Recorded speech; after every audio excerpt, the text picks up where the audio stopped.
A tough game. They got a great offensive team, obviously a great quarterback who's really hard to contain.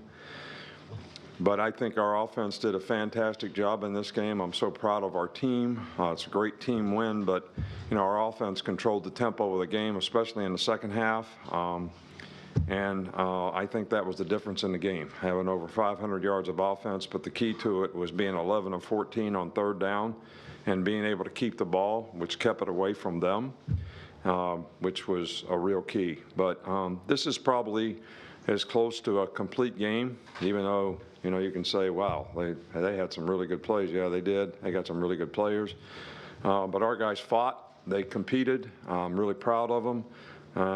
Probably as close to a complete game as we played, all year, and we needed to play a game like that. But the whole idea going into the game was just keep playing the next play, just focus on the next play, be in the moment, and I thought they did a wonderful job of that. Even when we got ahead by 14 points, we controlled, took a lot, 7 minutes off the clock, got back out on defense and got them stopped. So really great win for us. And this team has created an opportunity where now they got to make a choice. We've had 2 big games in a row here and still got 2 SEC games left and another game. So you're going to make a choice about taking care of business or continue to take care of business in the future because we can create an opportunity for ourselves and maybe win the West and, maybe get in the SEC championship game, and who knows what happens from there.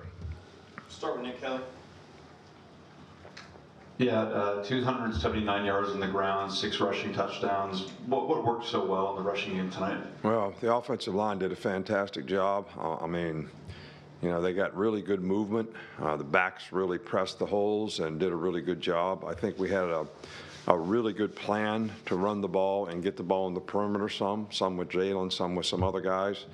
And the combination of those things, I think, helps your inside running game as well. But it all came down to execution, and I thought this was the best execution we had from an efficiency standpoint in the run game, all year. Stay on the right with Dennis. Nick, considering where you guys were after Texas uncertainty at quarterback, I think a really has lost maybe since you've been here, how much credit do you give yourselves? This is one of your better coaching jobs to get to this point. I think the credit goes to the coaching staff and the players, and this group of guys have shown tremendous resiliency to keep working to improve. I think they trust the coaches. They respect, what we're trying to do to help them be better players, and it's resulted in a team that has consistently improved throughout the year. And we just got to try to keep doing that. We got a lot of guys nicked up today, but hopefully it'll be an opportunity for somebody else to step up. Charlie, we'll stay over there. Speaking of those nicked up guys, do you have an update on Deontay Lawson and Jalen Key? One guy has an ankle, one guy's got a quad. I don't know how bad the injuries are until they do MRIs and all that kind of stuff, but so I can't tell you more than that. Back on the left with Scott. Nick, it looks like he's improvised runs, Jalen, and then he's had some predetermined runs that kind of grown as the year goes. He's really an elite runner. Has that been the case? Yes. Some of the pass plays, we did run one quarterback draw, but some of them are just getting him to step up in the pocket, and then, if it opens up, he has the option to run or throw. And we do have some quarterback runs on the perimeter that he did a nice job of executing, and we did a nice job of blocking on the perimeter. So it's a combination of both.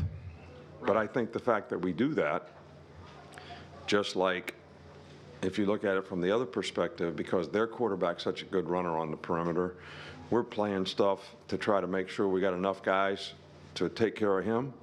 And they hit a post on us, and we bust in the back end worrying about him running the ball. The first touchdown that they scored. So it creates some issues for you on defense, and hopefully we can keep building on that. Ryan? Yeah, this looked like it was a shootout back and forth with the quarterbacks, but what was the message? Looked like third quarter you guys made the stop. How big was that? What was the message to your team to get that stop? Well, I think that when you're playing in a game like this, you got to encourage the defensive players to keep playing. And I think the thing that got us when he ran for 160 some yards, and most of those were on pass plays. It wasn't like they were designed quarterback runs. You know, we had spies on him. Spy couldn't get him on the ground. We rushed 4 guys. So the best success we had was actually rushing 5. Kept him in the pocket, pressed him up a little bit. But, you know, the message was, we told him at halftime, we got to be a little more aggressive. We're going to have to play man-to-man. We're going to have to push the pocket on the guy. So, and we did a pretty good job of that. And, of course, you know, Dallas getting a tip ball and getting the interception, you know, was huge in the game. And that's how you got to play. But the last 4 times they had the ball, we got stops on defense, which was, you know, huge when the score is 28-28. But the offense did a great job of controlling it, so they didn't get it back very much. Blake? Nick, where have you seen Jalen grow these last 2 months, and what's next for his progression? Well, I mean, it's obvious that the guy is much more comfortable as a passer. He's reading things more quickly, getting the ball to the right guy. He's making really good decisions when he has to improvise. And those things, we want to continue to help him grow and develop. But I think he's learned to play the next play.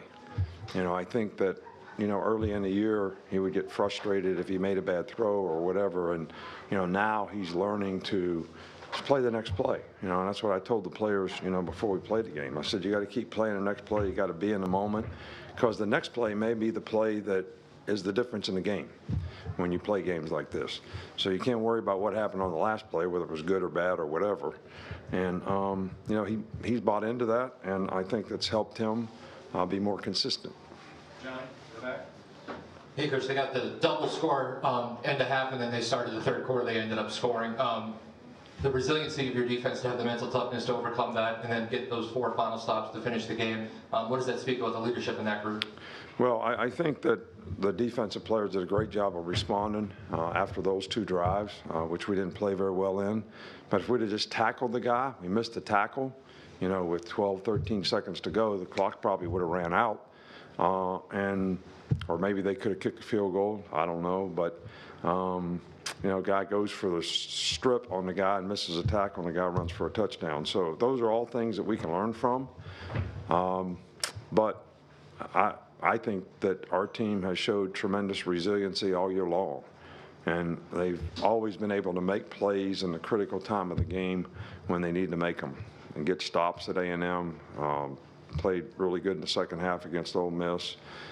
Came back against Tennessee, got a lot of stops. So, you know, this is because of leadership, but it's because of the competitive spirit of the group as well. In the back? Coach, you've been imploring fans to be the difference maker in these games, and tonight they broke the decibel record with 113 after Tyrion's interception. What can you say about their impact tonight? I'm not sure I understand the question. Just the impact of the fans. Oh, the fans are great. I mean, it was great. I mean, the atmosphere was great. It cost them some penalties in critical times in the game, which gave us a favorable down and distance, which helped us on defense tremendously. But the atmosphere in the stadium in the last 2 games, I don't think you could ever ask for more. And I certainly thank the fans for it. I asked them to do it. They responded really well. They played for 60 minutes just like our players, and God love them for it. Finish right here with Tony. You mentioned the push that the offensive line got in the running game, but they only allowed 1 sack in the passing game. Just how much improvement did you see from them today? Yeah, well, we've done some things protection-wise to try to protect the tackles a little bit. I think the fact that we've got Jalen stepping up in the pocket helps the tackles a little bit so they can push guys by. But I did think we did a really good job in pass protection, which, you know, that's the key to the drill. Is give the quarterback time to make the kind of decisions he can make. And, you know, when the guy's got running ability, it's even more that way because the defense gets stretched out. They got to play scrambles. If you take off running, it's hard to get the guy on the ground, which we certainly got some experience on that tonight, too. All right, thanks, Coach. That's all we got. All right, thank you. Appreciate you.